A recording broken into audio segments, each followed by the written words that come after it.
1 year ago, a group of schoolchildren took down a criminal syndicate using the power of robots and friendship. Now, in a neighboring town, another youth awakens at the dawn of their own adventure. A much lengthier adventure. Hello everyone, my name is Delicacy, and this is Video Delicacies, where we seek to taste the greatest flavors that old games have to offer. I just played Custom Robo V2, which was developed by Noise and published by Nintendo.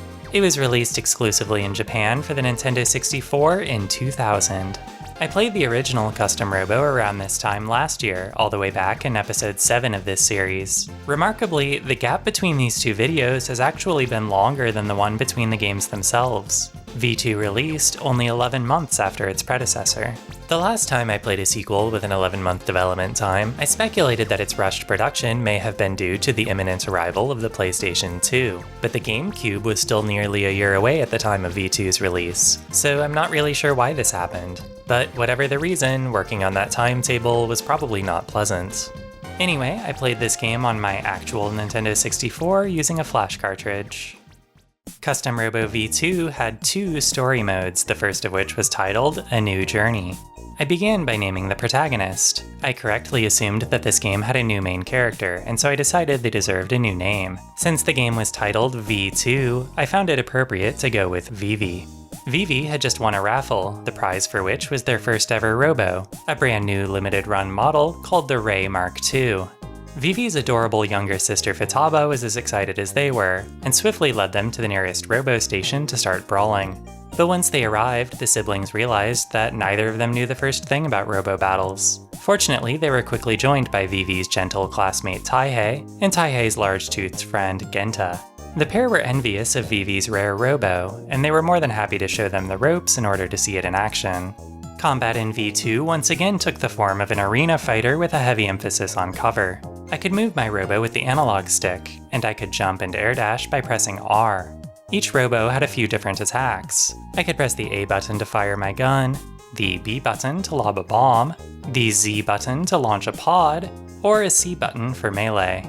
Every Robo possessed these 4 types of attacks, but the exact properties of each varied drastically based on which parts it had equipped. Robos could be knocked down, opening them up to further attacks. However, upon standing back up, a Robo would enter a rebirth state and be completely invulnerable for a while. Larger Robos were generally more difficult to down, whereas smaller ones tended to have better mobility. Vivi's Ray Mark II was somewhere in the middle.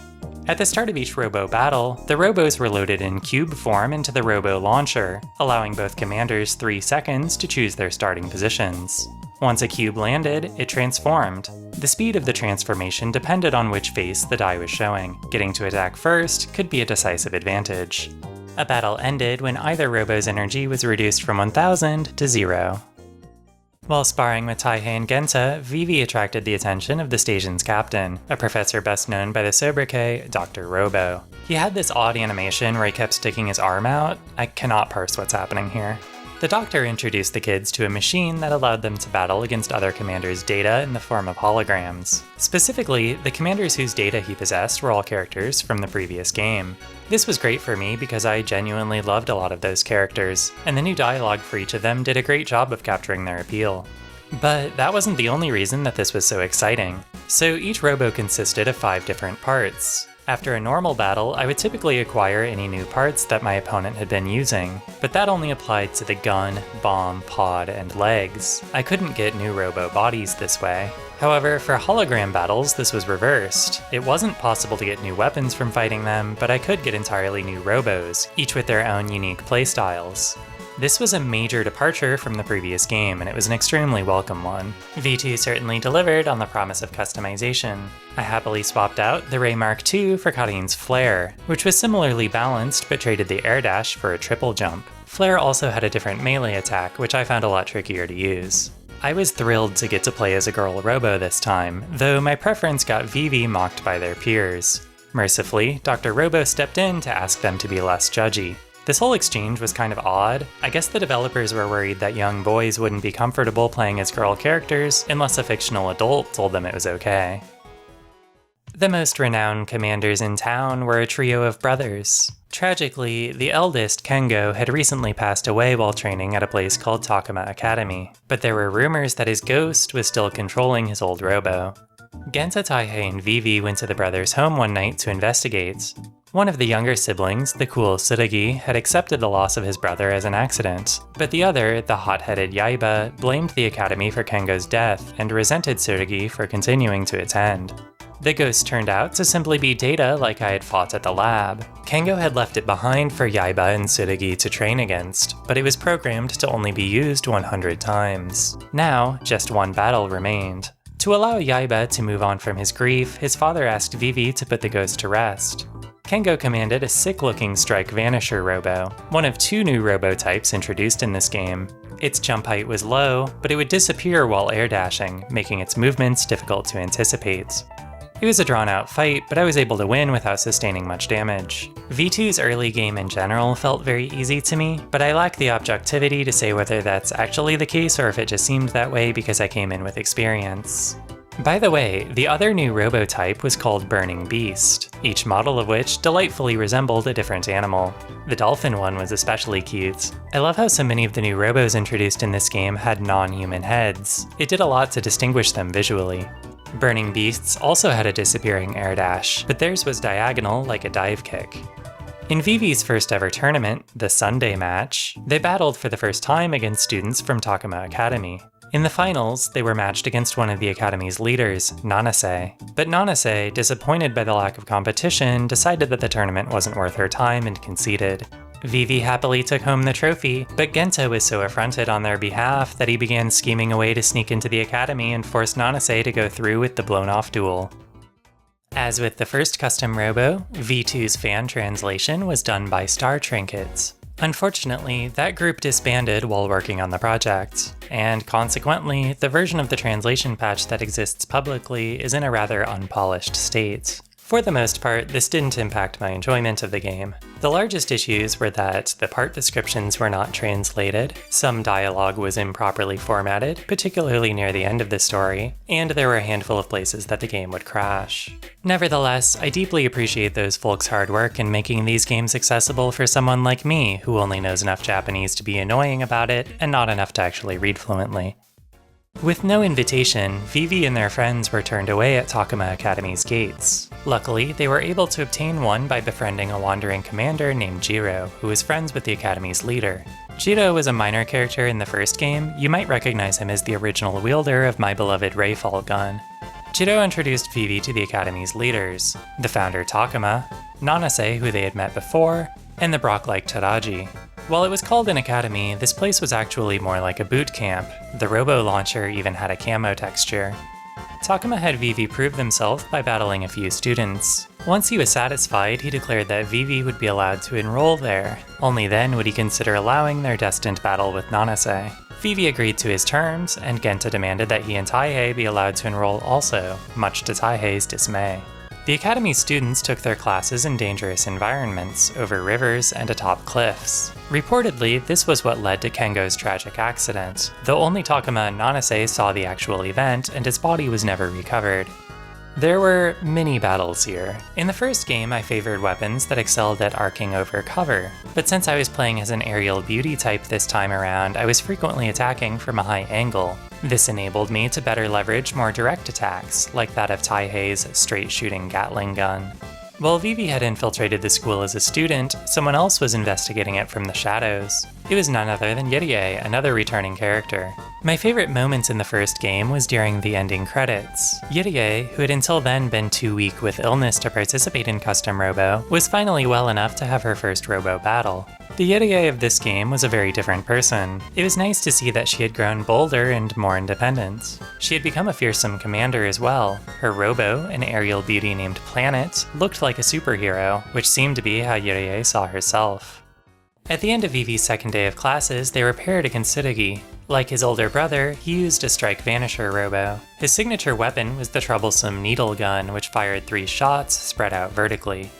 Afterwards, Tsurugi couldn't accept that he had lost. He demanded that they have a rematch that night, but they were interrupted by the arrival of his brother Yaiba. Tsurugi said that if Yaiba wanted him to leave the academy, he would need to convince him through violence. Commanders controlled their robos mentally through a process called diving. Due to his bereavement, Yaiba had been unable to dive for some time, but here he forced himself to do it, and he began spiraling out of control. Tsurugi couldn't stop him, and so Vivi stepped in. Yaiba had another strike vanisher, though his had an exquisite Hyakushiki paint job. His Excel gun fired a series of homing rockets. If one hit me, it would blast me closer to him, making it a formidable weapon for comboing. It was here, 5 hours into the game, that I took my first loss, though I was able to come back and win on the second try. There was a mechanic in this game called overload, where hitting an opponent with my gun caused their gun's projectiles to disappear. My shots were faster than Yaiba's, so as long as I played aggressively, I was able to keep his Excel gun at bay. The next morning was Vivi's graduation exam. They had to defeat all of the commanders awaiting them on a mountain path called Victory Way. One of these opponents was a nameless student using a little sprinter type, and for some reason this battle was impossible for me. I failed this 9 times. Keep in mind that I had just taken my first loss ever 2 battles earlier. I couldn't believe it. I ended up swapping to my own little sprinter, Princess Catlia's Robo Belle, and I also brought out Tsurugi's needle gun. That setup allowed me to get the win. Compared to that, the rest of Victory Way was a cakewalk, including the battles against the Academy's 3 leaders. Tadaji used a metal grappler, Takuma used a wild soldier, and Nanase used a sexy stunner. Nanase's main weapon was called the Stardust Gun. It could cover an enormous area when used at a distance, and it could also be used like a shotgun up close. I equipped this one myself for a decent number of battles, and I had a lot of fun with it. Vivi won their long-awaited duel with Nanase, was declared a graduate of the academy, and, for the first time in days, got to go home to their family. Since Custom Robo V2 was not a short video game, I had abundant opportunities to try different loadouts. One new feature that helped with this was that unused parts were listed in yellow, making them easy to identify. A quirk present in both of these games that I haven't mentioned until now is that newly acquired parts could not be used right away. They'd be visible in the list, but grayed out. To actually equip them, I would need to first visit a parts generator. In terms of the fiction, this was because defeating another commander would only earn me the data for parts. I wasn't physically taking something away from them. From a game design perspective though, it's just an added step for no real benefit, and it felt bad any time that I forgot and wasn't able to try out my new toy right away. So why is it like this? Well, I suspect that this is a vestige from an earlier concept where generating new parts would have cost money. You see, in the OVA, which was made concurrently with the first game, the dialogue describes purchasing parts from a shop. But money has no place in these games. They're very linear, there's no concept of avoiding encounters. And even if they did find a way to force it in, it would really only serve to disincentivize changing parts. Not really what you'd want in a game about customizing robos. Vivi's second tournament was called the Marine Park Festival. Now that Yaiba was able to dive again, he was eager to prove himself, and he ended up facing Vivi in the final round. This whole tournament went smoothly, the matches were easy, and nothing too eventful happened in the story, but the Marine Park made for a very welcome change of scenery after being stuck in that summer camp for hours. That night, Taihei was seemingly sleepwalking toward the mountains. Once Vivi defeated him at Custom Robo, he snapped out of it. It turned out that there was a device called a hypnosis chip that could be planted on a robo and used to infect its commander's mind during diving. Many children who played Custom Robo had gone missing, and the same thing nearly happened to Taihei. Irie had been spying on the academy because she believed that it was related to these disappearances. Jiro wanted to trust his friend Takuma, but Yaiba found her theory intriguing. If she was right, then there was a chance that his big brother was still alive. The group marched to the academy to confront Takuma. But while they were there, many of the students started hiking up the mountain under the control of the hypnosis chip. Nanase was among those who had gone missing. The ones responsible were the secret Goliath organization, a group said to be as dangerous as Dread, the villains from the previous game. There were 3 named Goliath members here, the highest ranking of whom was called Roga. Tsurugi only desired power, and he didn't care where he found it. That's why he stayed at Takuma Academy after his brother's death, and now he was willing to side with Goliath even without being hypnotized. I love this line of his here. Being evil or not, doesn't matter. What followed was the only battle that took me more tries than that little sprinter on Victory Way. Roga granted Tsurugi an illegal upgrade to his needle gun, giving it 4 shots instead of 3. It was a potent anti-air weapon, which was bad news for me and Flare. I tried out some different robos and weapons before settling on Jiro's metal bear. Metal grappler types were heavy, which was useful here, but they also had a special property that made them grow stronger the longer a battle lasted. Using a vertical gun to stay behind cover, I was able to drag the match out and eventually win. Despite Tsurugi's loss, Rogo was impressed by his performance and allowed him to join Goliath. But before he could escape, Yorige planted a tracking device on him, allowing the group to locate Goliath's headquarters. The signal led everyone to a cave, where they were immediately caught in a pitfall. They became separated, and a dungeon ensued. It was very similar to Dread's headquarters from the first game, including the bit of seeing other characters through a window. But before the first several battles here, Genta offered some advanced tips. The previous game had run out of tutorials by this point. So you may have noticed that V2 didn't introduce a lot of new arenas. And again, the developers only had 11 months, so I'm not holding it against them. But it was disappointing that the two space-themed battlefields that were very memorably reserved for the final battle against Dread's leader in the original game were wasted on some nameless randos in this one. Some of Vivi's friends were captured and they went to rescue them. 2 cells over was Kengo, the oldest brother. This was my first time seeing Kengo, and I hadn't expected him to be this pretty.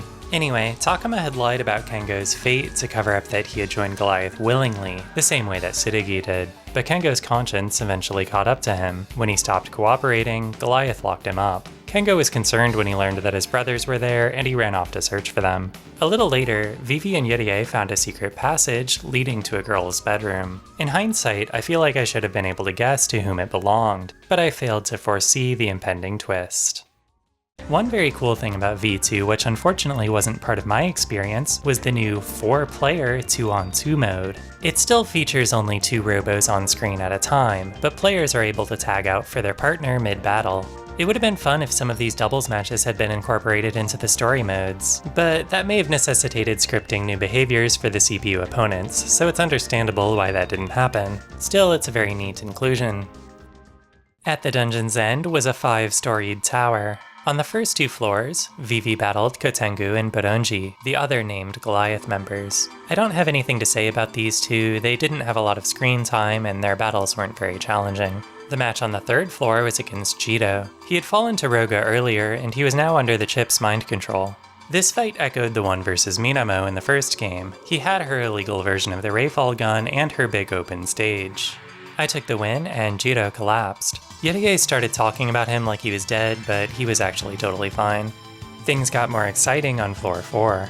Roga showed Tsurugi and Yaiba an ominous machine called the Robo Regenerator, which could combine 2 robos into 1.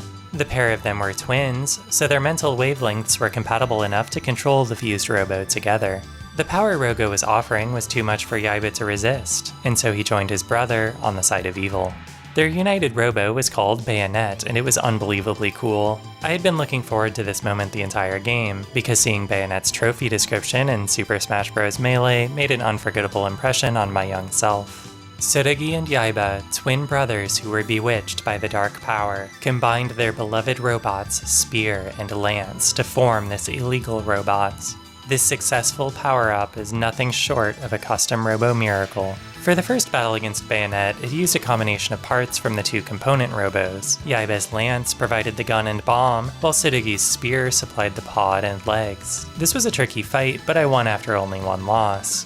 Roga then activated the Hypnosis chip to force the twins to continue fighting. For the second round, they had an all-new set of parts. I'll let you see for yourself how that one went.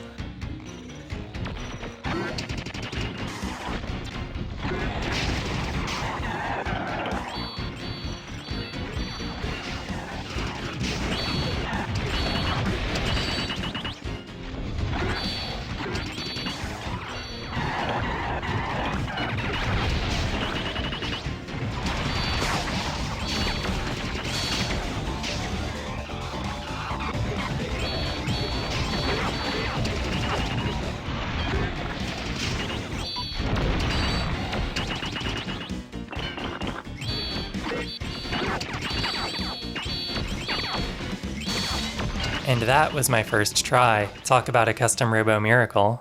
Kengo blamed himself for what befell his brothers. Valuing power above all else was something they had learned from him. While he stayed behind to care for them, Vivi, Yorige, and Takuma went ahead to the final floor. Rogo was there, along with his boss, Rokudo. They were holding Nanase hostage, crucified in some kind of gray rectangle. Roga threatened to harm her if Vivi and Takuma didn't battle each other with all of their might, tiring them out before the victor could face him. The battle against Takuma wasn't bad, but Roga was tougher. He commanded a burning beast type called Wolfen. Don't let its silly, puppy-shaped pods fool you, this robo was a terror, especially up close. I finally won on my 4th attempt by staying far away from him and keeping off the ground as much as possible. Rokudo was impressed that Vivi had defeated all of his officers. The aging villain was not well enough to command a robo himself, but he had one final champion for Vivi to face. A massive autonomous robo named Jameson. I love that the game didn't zoom the camera out on the preview window, it's so much more effective this way. Unlike every other robo in the game, Jameson could not be knocked down, which made this fight not really feel like Custom Robo to me. I decided that I wanted an air dash for evasion, so I swapped back to Ray Mark II, and I wanted a quick attack to exploit Jameson's openings, so I equipped the basic gun. These changes made the fight easier, but they didn't make it fun. It was time to take advantage of a tool that I had not employed at all until this point, the difficulty feature. On my 8th time playing this battle, I set Jameson to start already missing a quarter of its health. It was still a struggle, but I was able to take the giant to task on that attempt. With no one left to stand in Vivi's way, Nanase stepped down from her rectangle. She wasn't a hostage at all. She was Rokudo's daughter, and he had raised her from birth to succeed him as Goliath's leader. He had sent her to Takuma Academy to learn about the outside world, but when his health recently took a turn for the worse, he summoned her back to his side.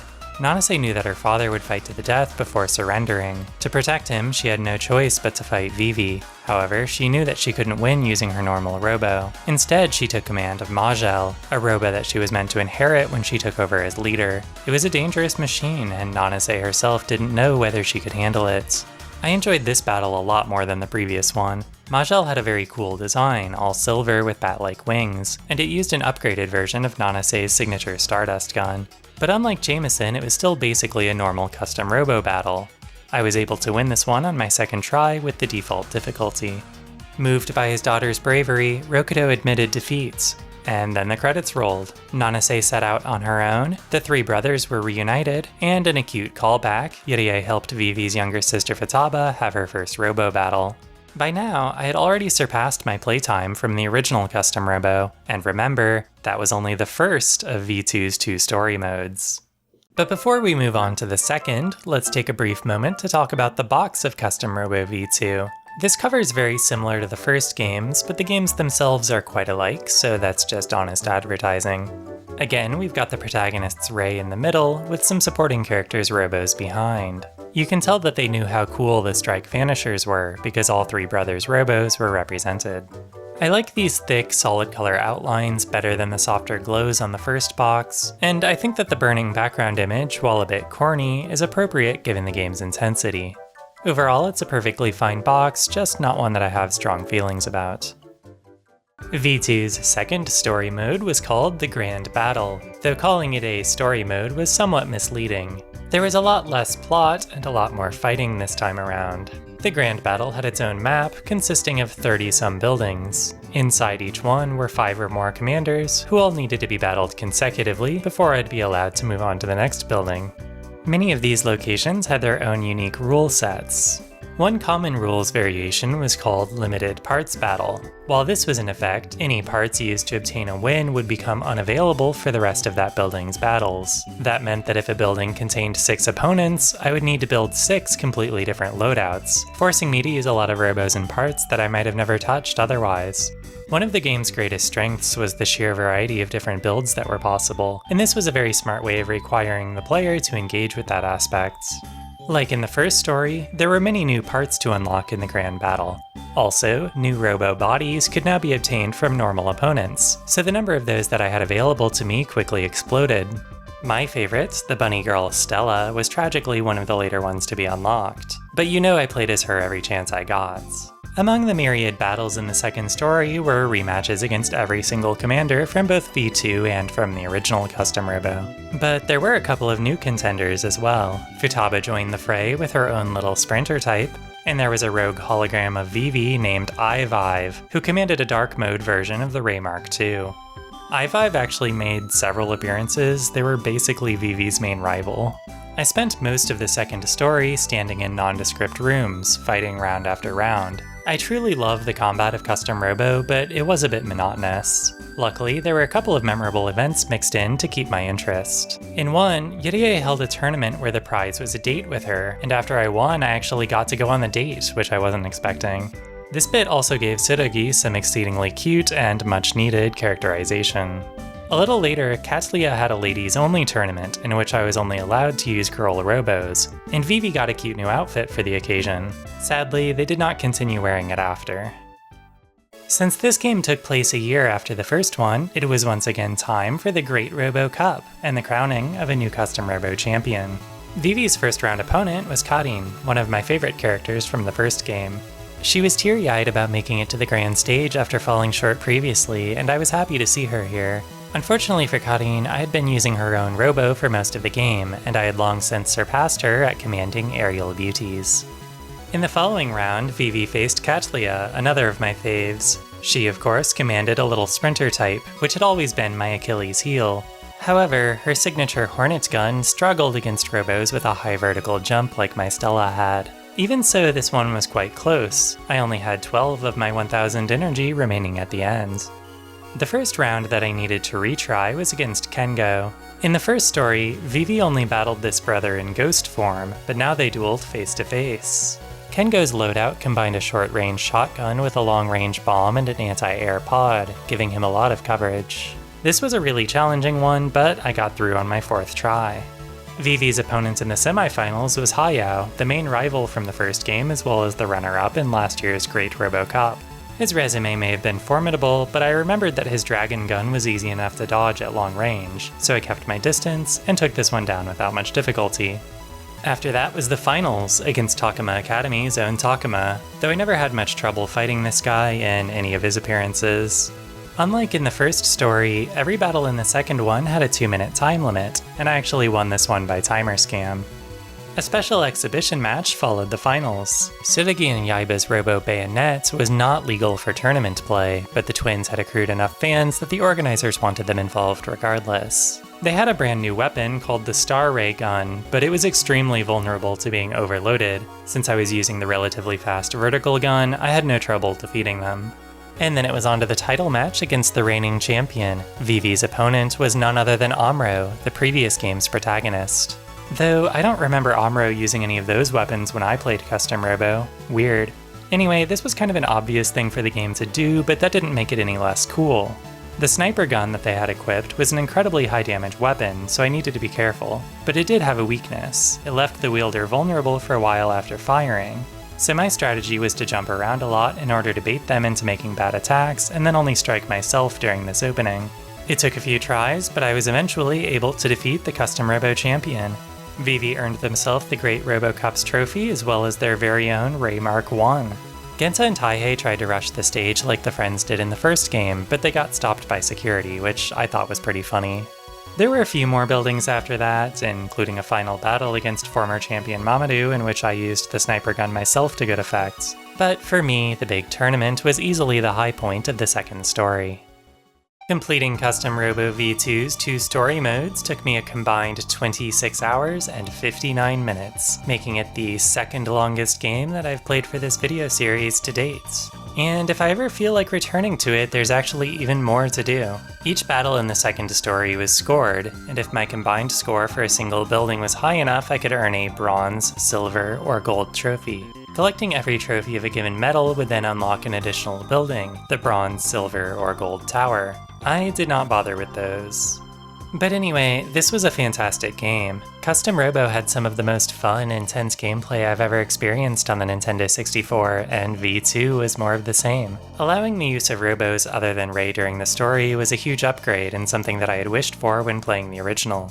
And it was also cool that there were boss robos this time around. While Jameson was a miss for me, Bayonet and Majel were extremely sick. Especially since each was the culmination of a major storyline. Also, I haven't mentioned yet that the music in this game was pretty good. Well, that nothing track you heard during the Bayonet fight notwithstanding. My favorite part of the score was the Brothers theme. Appropriately, it had 3 different variations, one of which you're hearing right now. Much of the music for the first 3 Custom Robos was composed by the duo of Shinji Hosoe and Ayaka Saso, who also worked together on the first 2 Ridge Racers, a bunch of fighting games, and most relevant to my taste, the Zero Escape series. If I'm being honest though, not everything about V2 was perfect. While the first Custom Robo had been a little too short, it did have an arcade mode which was filled with additional battles for anyone not satisfied by the main story. But importantly, the arcade mode was clearly optional. By turning that into a second story, it became something that I felt like I needed to do. Like, I wasn't about to miss the Great Robo Cup. And it just made the game a bit too long for my liking. I also cared less about the characters this time. Shinichi and Karin were some of the most endearing friendly rivals I've ever encountered in a story like this. In comparison, Taihei and Genta felt less like people I was supposed to care about, and more like the angel and devil on my shoulder. Genta's role was to propel the plot forward with his bad ideas, and Taihei was there to make sure that I knew just how terrible those ideas were. Also, Taihei talked about food a lot, because, you know. It was great seeing all of my old friends return, but I wish that the new cast had been able to stand on their own a little better. And so, for those reasons, I'm going to be placing V2 lower than Custom Robo on the Video Delicacies high score list. But it's still going to go pretty high. This game was extraordinarily fun, and I'm really happy to have played it. The lowest I can place it is at number 5, below Robot Alchemic Drive, but above Ripto's Rage. Thank you so much for watching this installment of Video Delicacies. It's always difficult to summarize these longer games since it's impossible to cover everything, but I hope that I was able to give you an adequate idea of what it's like to play Custom Robo V2. If you enjoyed hearing me talk about my experience, please let me know by pressing the like button or by leaving me a comment down below. And if you've enjoyed watching multiple of my videos, then please consider supporting me through Patreon to help me continue making them in the future. It really does help me out. As I often say, I like to play a variety of different games, and for the next episode of Video Delicacies, I'm going to be delving into a genre that I have not yet touched in this series: sports. I hope to see you back here to find out which sports game has caught my interest. Until then, don't let yourself get bewitched by the dark power.